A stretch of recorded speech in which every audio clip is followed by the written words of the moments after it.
Hello, everybody, and welcome back to Rookie's Guide to DW20.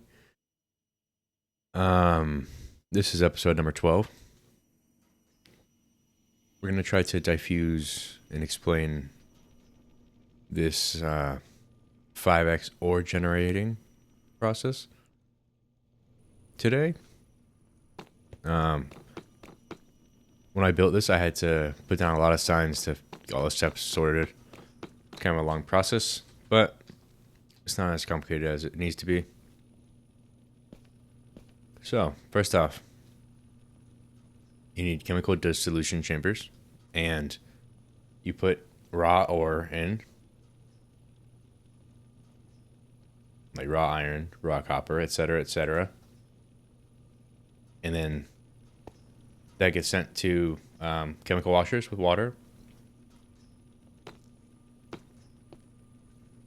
And I'm exporting this from my AE system automatically. Alright. And then it's washed here into clean slurry, which is sent to the chemical crystallizer, which produces our crystals. And then the crystals will be turned into shards with hydrogen chloride. And then the shards will turn into clumps, as you can see, which then will turn into dirty dust, which you put in an enrichment chamber, which turns it into regular dust, and then we smelt that over here with smelting factories, which gets imported into our system automatically. This is only for 7 materials I'm doing it for. That's about how many you can do. The other ones are being sent here to the enrichment factory. All right. And that's producing their counterparts. And I believe this one has some things going on too, like yellorium. You can't process this into anything except by smelting it. And that is that's that.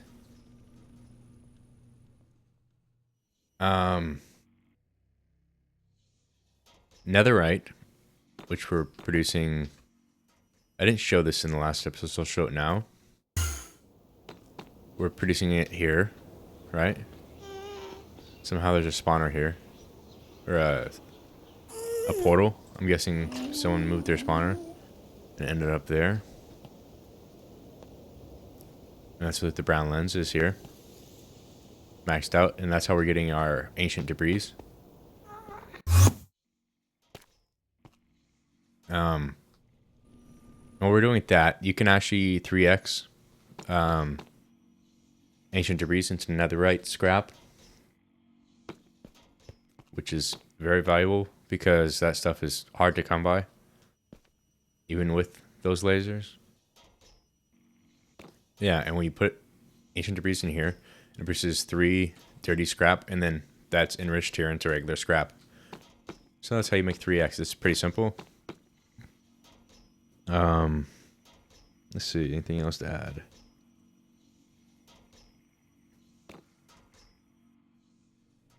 But yeah, it's not too complicated, and we're utilizing our hydrogen chloride from over there, and our oxygen, and also we're putting sulfur in here, which I guess that's different than what we were doing. I thought I changed this over. I need to change this over to use sulfuric acid directly, but I guess I haven't done that yet, which is fine.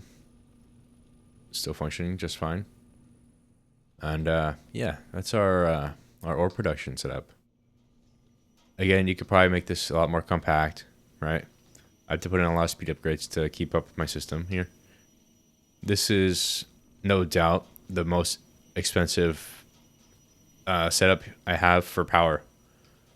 It's probably, I don't know how much, like 8 million FE a tick at least. Although once you're sustaining Right, you see all the raw stuff coming in from our lasers. Once you're sustaining, you're not going to be using as much of this, so it will be, in turn, it'll use less power. I guess we'll throw in a little bonus thing here. We're making matter balls here, which I needed for certain recipes, which we used for paintballs.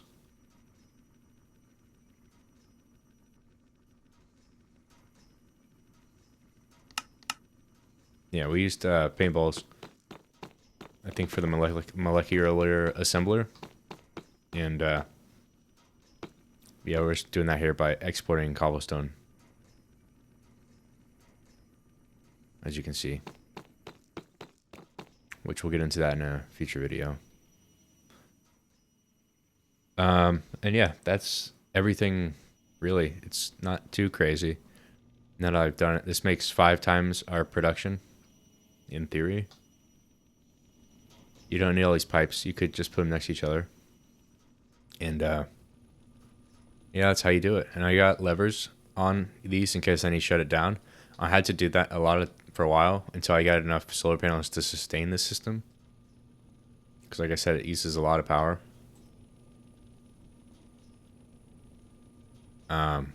Like 200,000 there. And we're doing uranium, lead, I think silver, copper, iron, gold, and I think that's all. Yeah. So that's gonna cut it for this video. A short one again. Not a lot to cover, really. But yeah, we'll see you in the next one.